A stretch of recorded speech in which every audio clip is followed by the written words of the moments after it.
Tibet and China. Well,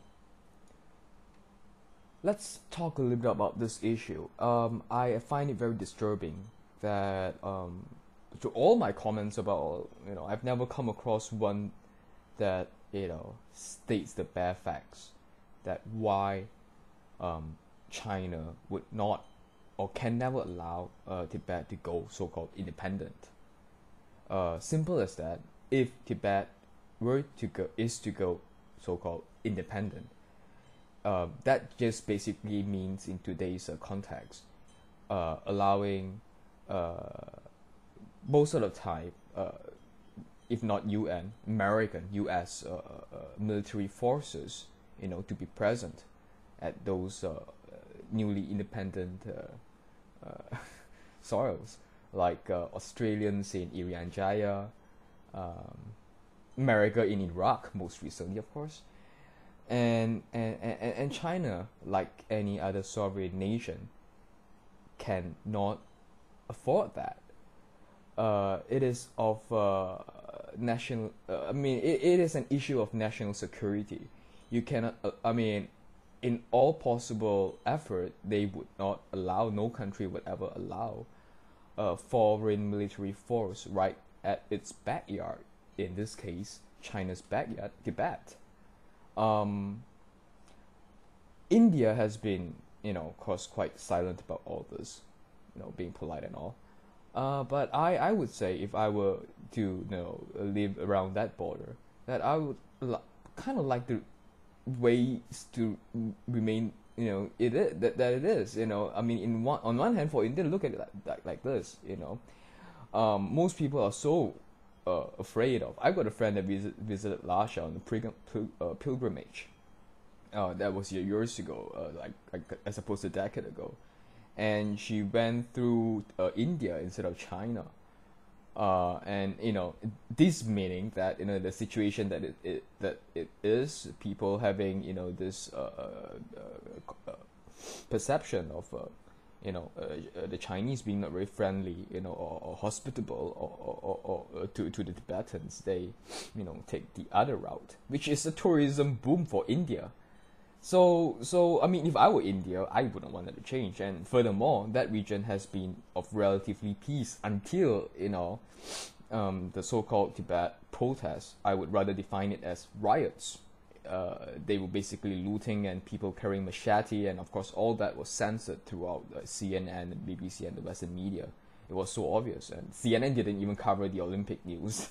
The Olympic event in Beijing. So that's how biased and so blatantly biased Western media has been towards the issue of China and every issue concerning China, as far as I'm concerned.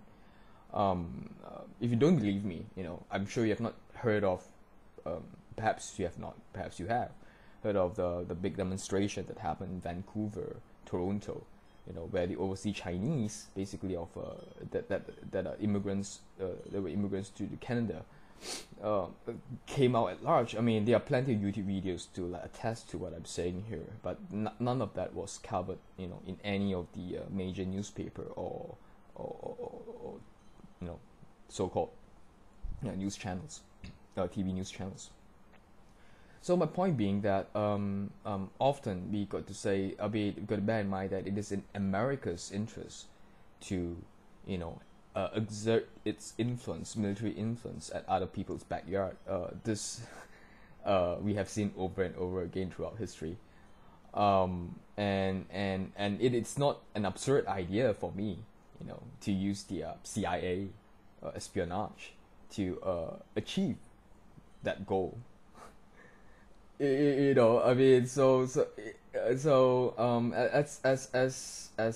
blatantly as that, it is so simple. And China, being a sovereign nation, cannot allow foreign forces to be so near itself. And Tibet, being a very militarily strategic location, high up, high altitude, meaning that if you have a long missile base there, you could basically hit more places. So I hope that this issue, and no, I mean if you talk about the well-being of the Tibetans on average, lifespan 50 years ago was 35 or 30, I mean in late 30s, mid 30s.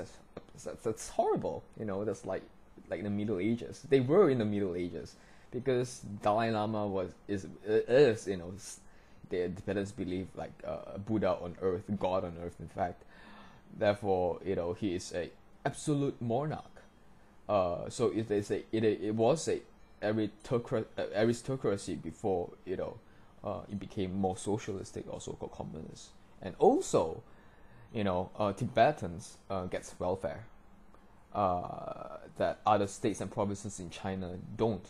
Um, I don't think that is helpful to Tibetans, honestly, because I think welfare situation just disempower people.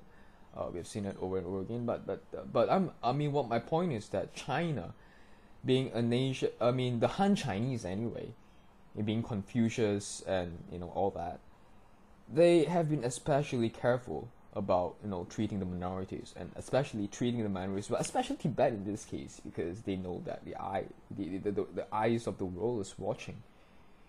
So they'll really try not to screw up in the case of Tibet during the Olympics, especially. But despite all that, the riots happen. I mean, it just shows that there are other forces within Tibet that is just that's beyond the mere facade of like independence for Tibet and of free Tibet and all that.